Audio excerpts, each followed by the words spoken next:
Indian panel code को भारतीय न्याय संहिता के रूप में जो बदलाव किया गया वो एक महत्वपूर्ण बात है, परंतु मैं सभापति महोदय यह भी बताना चाहूंगा कि जब भी किसी चीज की तुलना हो तो तुलनात्मक होनी चाहिए। जब हमारी सरकार आई और गृह मंत्रालय का दौर आया तो उस जमाने में क्या अंतर था सिक्योरिटी में और आज क्या बड़ा अंतर है।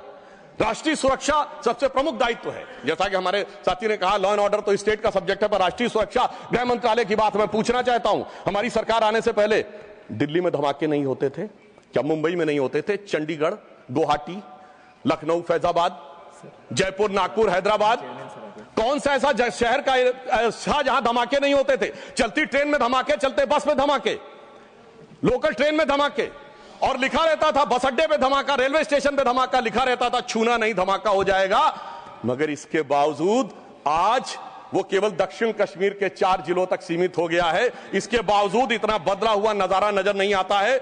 यह दर्शाता है कि कितना पूर्वाग्रह की दृष्टि है। और यह भी मैं बताना चाहता हूं, इस सरकार, पिछली सरकार के शासनकाल में जांच के अंदर किस प्रकार का कार्य हुआ, मैं 2 चीजों का उदाहरण देना चाहता हूं। समझौता एक्सप्रेस केस दुनिया के इतिहास का इकलौता केस होगा कि पहले वहां सरकार जांच कर रही थी कि पाकिस्तान ने कराया, अचानक यू टर्न ले लिया और तथाकथित हिंदू आतंकवाद पे आ गए। किस आधार के ऊपर?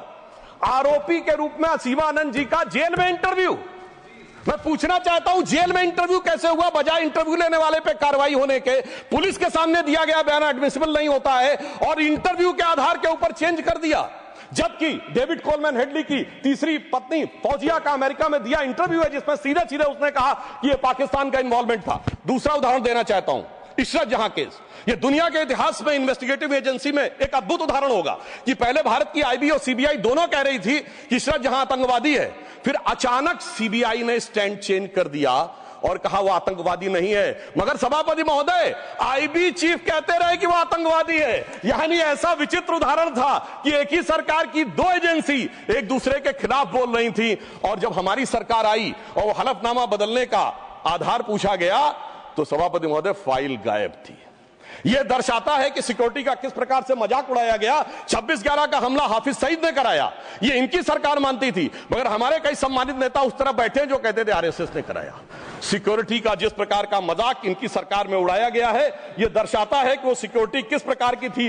मुझे समझ में नहीं आ रहा था कि वो लोग जो अपने जमाने में क्या कहते थे कि इशरत जहां बेटी है, याकूब मेनन की जुडिशियल किलिंग हुई है, अफजल हालात का मारा है, जाकिर नायक शांति का मसीहा है, ओसामा जी हैं, हाफिज साहब हैं। इस हालात के बाद क्या होना था? मैं पूछना चाहता हूं, ये डर के बोल रहे थे या प्रेम से बोल रहे थे? या आपकी मोहब्बत की दुकान के सरमाएदार थे या मोहब्बत की दुकान के खरीदार थे? और मैं सिर्फ अब 2 स्टेटमेंट कोट करना चाहूंगा उस सरकार की हालत के लिए। 20 जनवरी 2013 को तत्कालीन गृह मंत्री सुशील कुमार शिंदे जी ने जयपुर में वक्तव्य दिया कि आरएसएस के कैंप्स में टेरर ट्रेनिंग की जाती है। और जब सुषमा स्वराज जी ने आके सदन में पूछा, गृह मंत्री ने अपना बयान वापस ले लिया। सोचिए, इस प्रकार का मजाक भारत की सुरक्षा के साथ कभी सुनाई नहीं पड़ता। और 14 जुलाई 2011 को कांग्रेस के एक चिर युवा नेता जो चिर क्रोधित और चिर आक्रोशित रहते हैं, उन्होंने एक वक्तव्य दिया था, but terrorism is something that is impossible to stop all the time. यानी हमेशा के लिए आतंकवाद को रोकना मुमकिन नहीं है। सभापति महोदय, जिस सरकार का चाल चलन ऐसा था उसके हालात में रोकना मुमकिन नहीं था, पर आज मोदी जी की सरकार है तो मोदी है तो मुमकिन है, वो हमने करके दिखाया। मैं दूसरा बताना चाहता हूं उदाहरण। एक दौर था जिस जमाने में 26/11 हमले के बाद से पहले 2007 में आंतरिक सुरक्षा के लिए नीति क्या थी? हवाना में जाके यह कहा कि पाकिस्तान आतंकवाद से पीड़ित देश है। यह भारत सरकार का ऑफिशियल स्टेटमेंट था। 26/11 के हमले के केवल 9 महीने बाद जुलाई 2009 में शर्म एल शेख में ज्वाइंट डिक्लेरेशन में बलूचिस्तान का उल्लेख आया और यह कहा गया टेरर के अटैक से टॉक्स प्रभावित नहीं होंगी।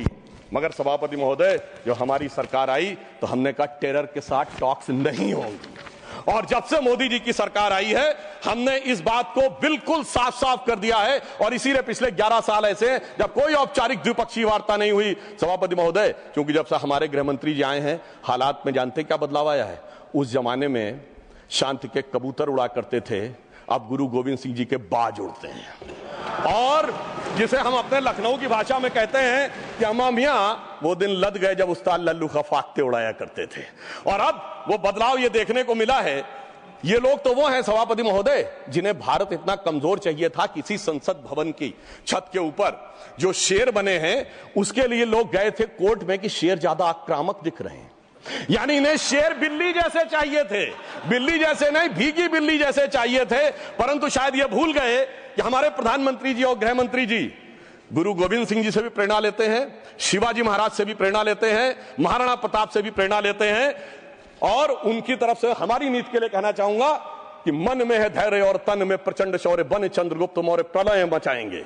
और महाराणा और शिवा की संतति कहाते हम शीश कट जाए भले झुकने ना पाएंगे। और बार बार छेड़िए ना भारत स्वाभिमान को, अन्यथा बाद में बहुत पछताएंगे। सौगंध मां भवानी की उठेगी ललकार, जब आपके घरों पे चील कौवे मंडराएंगे। और ये आपने देखा, ये बालाकोट में भी दिखा, ये सर्जिकल स्ट्राइक में भी दिखा। और तब हमारे विरोधी क्या कहते थे, आदमी मरे थे कि कौवे मरे थे, पेड़ गिरी थी कि बिल्डिंग गिरी थी।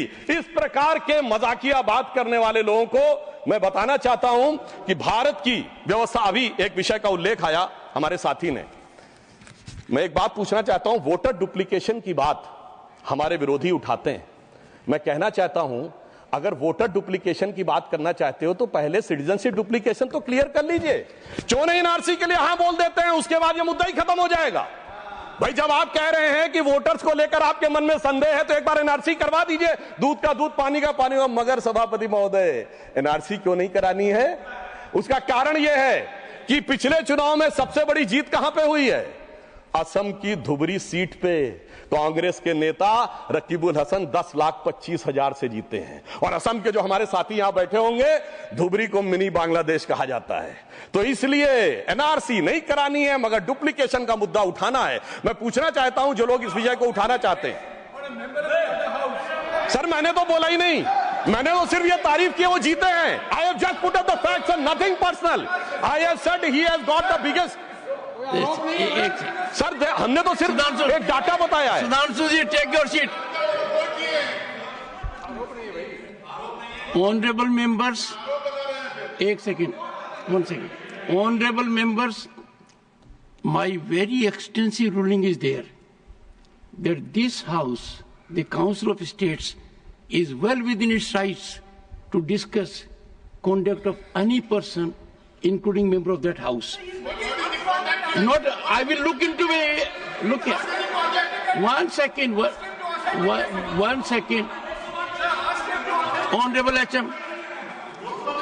मान्यवर, मैं बड़े ध्यान से माननीय सदस्य का भाषण सुन रहा था। इन्होंने कोई टिप्पणी माननीय सदन के दूसरे सदन के सदस्य के लिए नहीं की। इनका जीत का मार्जिन बताया, वो रिकॉर्ड का हिस्सा है मान्यवर, भारत के चुनाव आयोग के रिकॉर्ड का हिस्सा है। और इसमें अगर थोड़ा ऊपर नीचे होता होगा 2-5 हजार, तो कल भाई लेटर देकर सुधार देना सुधांशु। नहीं, एक सेकंड। माननीय सदस्यगण, इसी सदन में जब तत्कालीन सदन के नेता पीयूष गोयल जी ने लोकसभा के सदस्य जिन्होंने विदेश में जाकर भारत पर कुछ टिप्पणियां की थी, वो मुद्दा उठाया तो एक पॉइंट ऑफ ऑर्डर रेज किया गया। और पॉइंट ऑफ ऑर्डर का मैंने निर्णय दिया और मैंने कहा कि अपने रूल स्पष्ट हैं और रूल ये कहते हैं कि लोकसभा के सदस्य के बारे में चर्चा यहां हो सकती है। अंकुश एक है नियम में, नियम बहुत स्पष्ट है कि आप आरोप नहीं लगा सकते, और आरोप लगाते हो तो सभापति को सूचित करो। मैंने बारीकी से तत्कालीन सदन के नेता पीयूष गोयल का बयान देखा। उन्होंने लोकसभा के सदस्य के बारे में जो कुछ कहा वो हूबहू लंदन में उन्होंने कहा। और चूंकि वो भारत विरोधी था, as it is I have to give my ruling.